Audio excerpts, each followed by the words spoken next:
friends, welcome back to my channel. I hope you guys are doing well. So friends, Delhi police head constable, assistant wireless operator, teleprinter operator की vacancy आ चुकी है। Form fill up होना start 8 जुलाई से हो चुकी है एंड फॉर्म सबमिशन की एंड डेट आपकी 29 जुलाई है।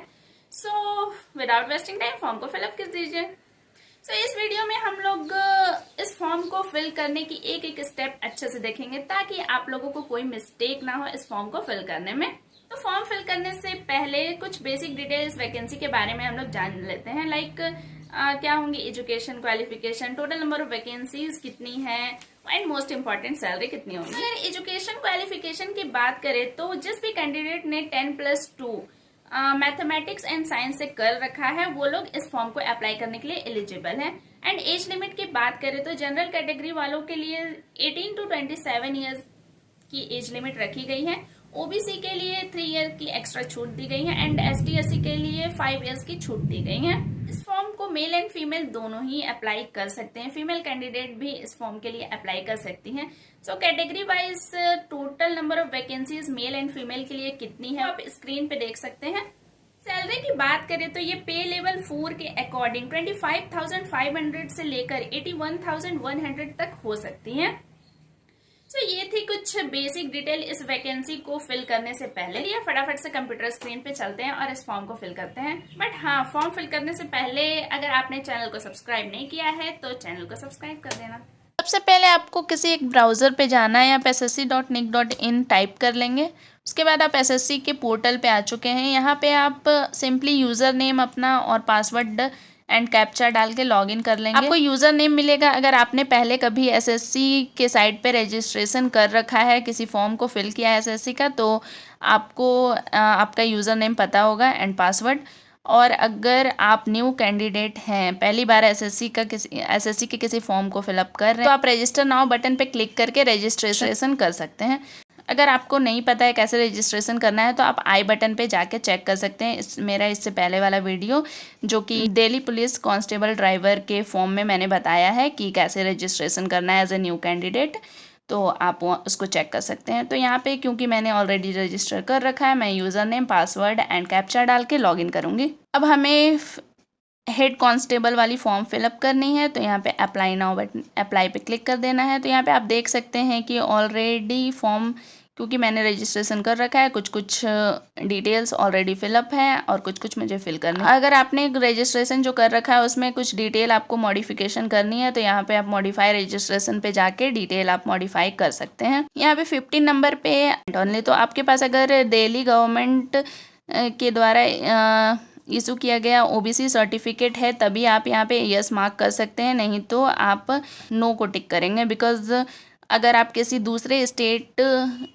से हो एंड आपके पास ओडीपीसी सर्टिफिकेट है तो वो एलिजिबल नहीं होगा, तो यहाँ पे आप नो पे क्लिक कर देंगे। ये ऑप्शन फीमेल कैंडिडेट्स के लिए है कि आप अगर विडो हैं, डाइवोर्स्ड हैं या फिर सेपरेटेड हैं तो आप टिक कर सकते हैं। क्या आप departmental candidate of Delhi police हैं, क्या मतलब आप दिल्ली पुलिस में काम कर रहे हैं, तो अगर कर रहे हैं तो यस, नहीं तो नो।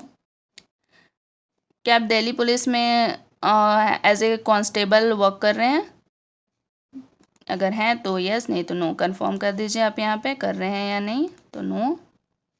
क्या आप दिल्ली पुलिस के किसी रिटायर्ड ऑफिसर्स के बेटा या बेटी हैं, तो आप इसके अकॉर्डिंग यहाँ पे टिक मार्क कर लीजिए।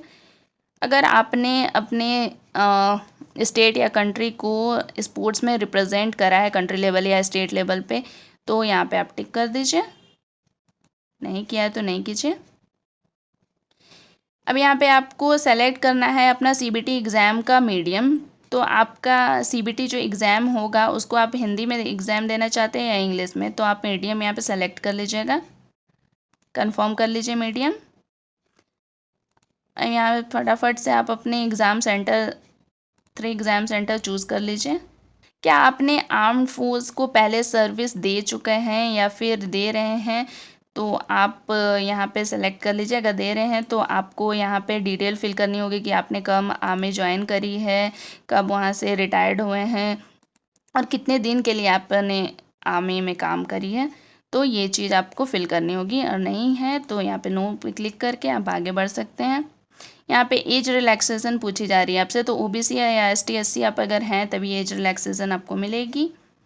और एज रिलैक्सेशन तभी आपको मिलेगी जब आप एज हो रहे हो, लाइक 20 ईयर तक एज लिमिट है आपकी, 21 हो रही है तभी आपको ये मिल सकती हैं। तो अगर आप अंडर एज हैं तो नो करके आगे बढ़ सकते हैं। एनसीसी होल्डर हैं तो यस, नहीं है तो नहीं। क्या आपके पास आरआरयू की कोई सर्टिफिकेट है, डिग्री सर्टिफिकेट या पोस्ट ग्रेजुएट सर्टिफिकेट है तो यस करिए, नहीं है तो नो। अपनी हाईएस्ट एजुकेशन यहाँ पे आप सेलेक्ट कर लीजिए कि आपने क्या करा है। यहाँ पे आपको 12th सेलेक्ट कर लेनी है। अब यहाँ पे 12th की स्टेटस आपको देनी है, लाइक आप अगर पास हैं तो पास तो होनी ही चाहिए वैसे, तो पास, यहाँ पे पासिंग ईयर जो भी है आपकी वो डाल दीजिए। बोर्ड आपका, यूनिवर्सिटी, रोल नंबर, परसेंटेज यहाँ पे आप डाल दीजिए। सीजीपीए में अगर है तो सीजीपीए यहाँ डाल सकते हैं। Do you have NTC in the trade off mechanic come operator electronic communication system, है तो यस, नहीं तो नो। और यहाँ पे आप ये देखिए, do you want to make your personal information available for accessing job opportunities in terms of opt ओम नंबर दिस डेट दिस, तो अगर है तो यस, नहीं तो no.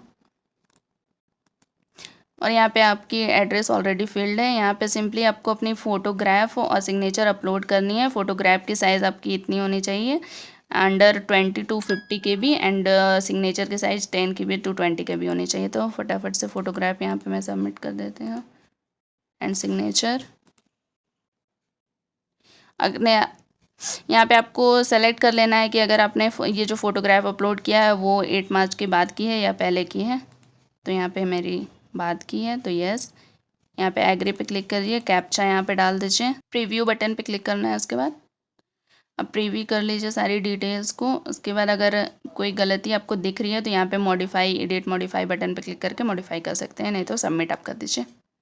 Click on okay.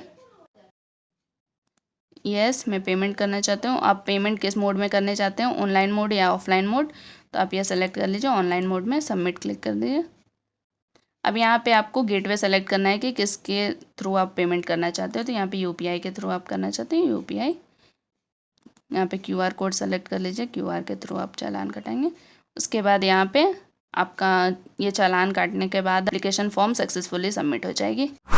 So guys, अगर आपको ये वीडियो अच्छा लगा हो तो लाइक बटन पे क्लिक करें और नेक्स्ट वीडियो का अपडेट पाने के लिए डोंट फॉरगेट टू सब्सक्राइब।